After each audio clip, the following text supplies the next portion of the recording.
welcome to another edition of Your Bridge to Addiction Resources. My name is Jennifer Kaucher, and I'm your host for the show today, brought to you by the Council on Chemical Abuse and the People Chronicles. And today I have a member of the prevention team with me. Her name is Paige. And Paige, can you just introduce yourself and tell us a little bit about what you do at the council? Sure, thank you for having me. I am a prevention specialist at Council on Chemical Abuse, and I have been with the council for about 4 years. I get to do many different things. I'm in the schools. I get to work with a community task force, basically to partner with the community in a school district in Kutztown to help prevent further tragedies of addiction in the school systems.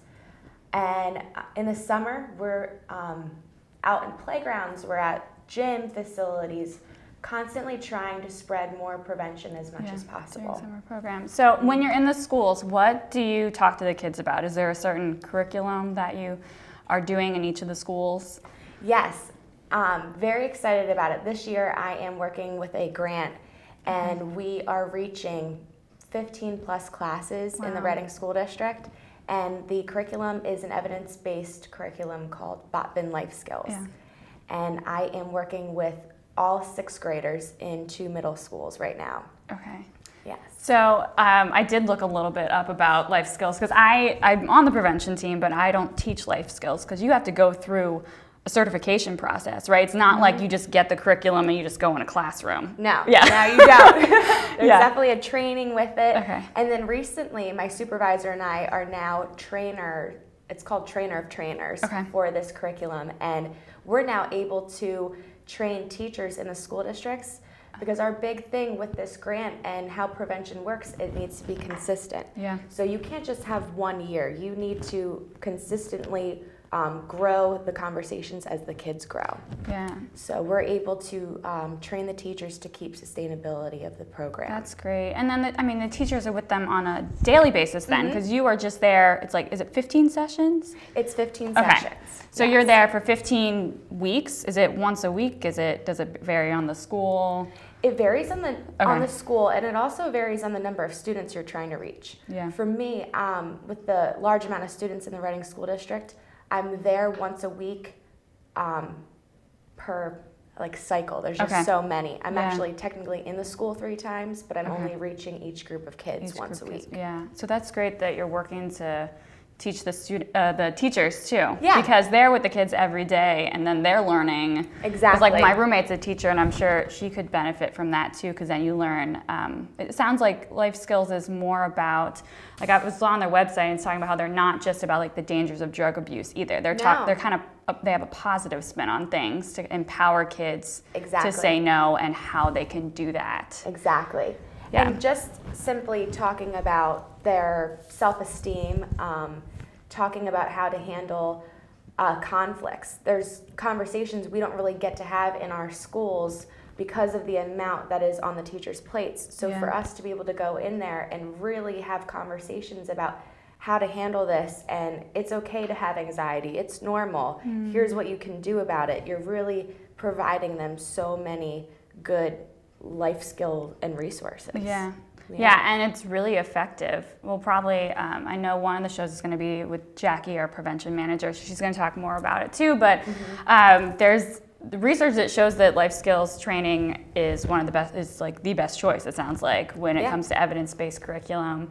And their website says it's proven to cut drug use by up to 75%, alcohol use by up to 60%, violence proven to cut verbal, physical aggression, fighting, and delinquency by up to 50%, and tobacco use by 87%. So it's a big deal, and it's really exciting to have this in the schools. It is. It really is. The outcomes are fantastic. I've recently seen our outcomes in one of the school districts that another coworker has done this past school year, and it's just great to see that we are really doing a lot of benefit to the school.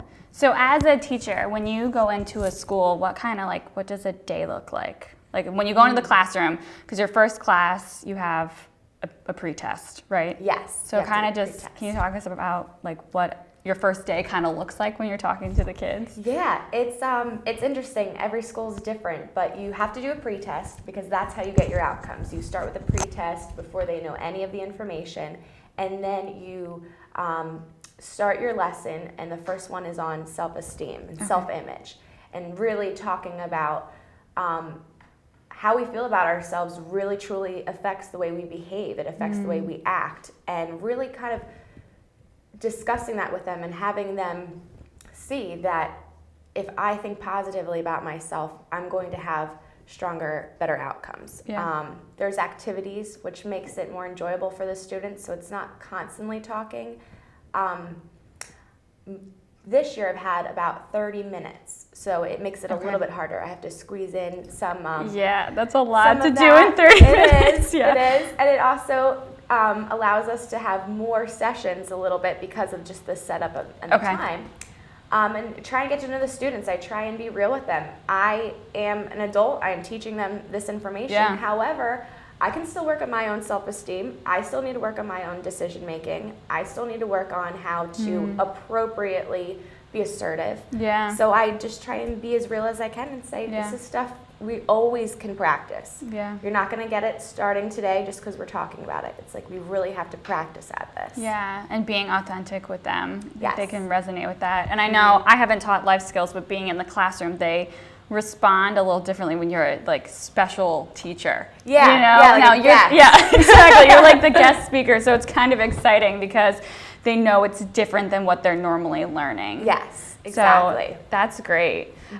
So how has this impacted you personally, teaching life skills? I'm sorry. Professionally, yeah, like just what it's done for you. I'd say personally and professionally, it just keeps me humble knowing that I do, even though I teach this, I still can work on this stuff like I had just mentioned. I constantly think about that and feel that way.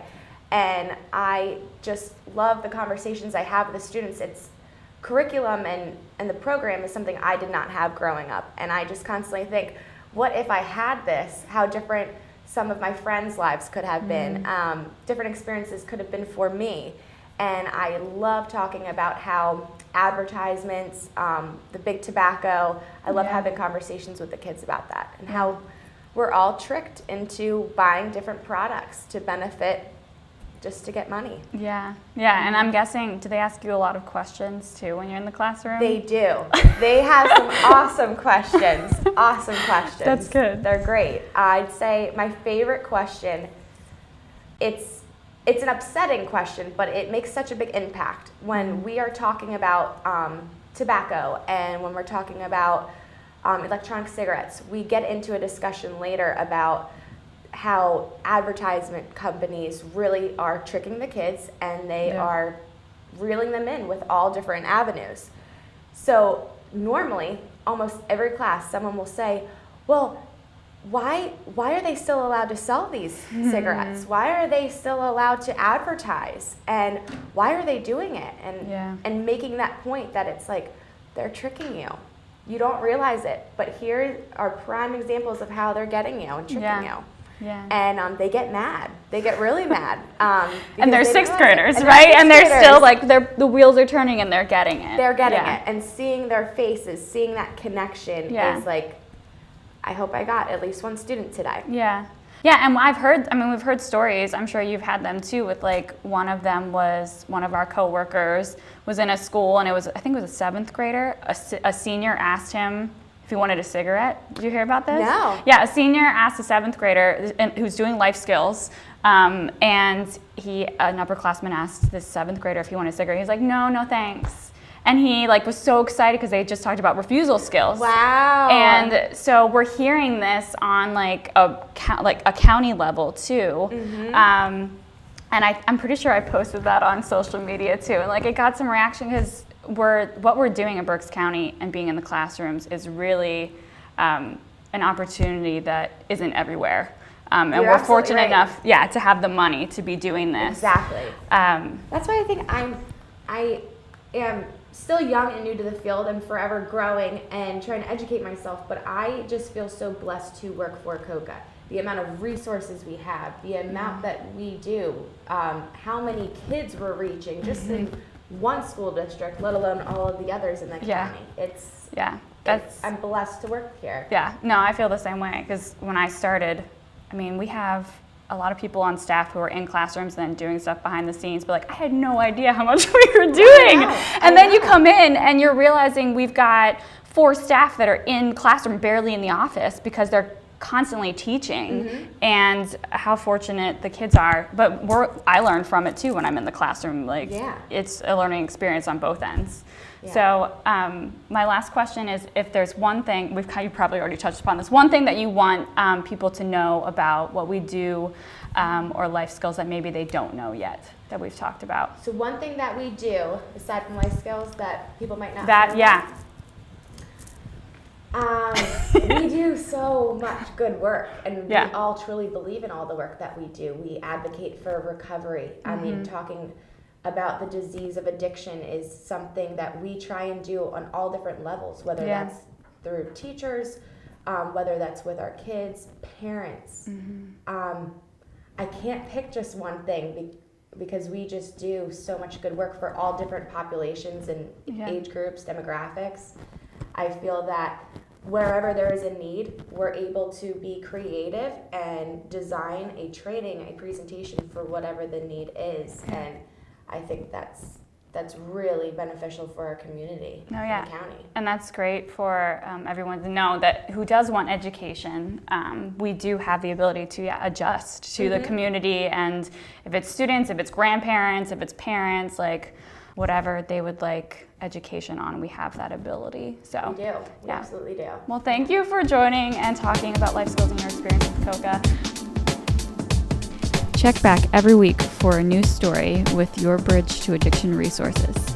You can call 610-376-8669 or visit online at cocaberks.org. COCABERKS.org. Be sure to like and follow the Council on Chemical Abuse on Facebook and Twitter.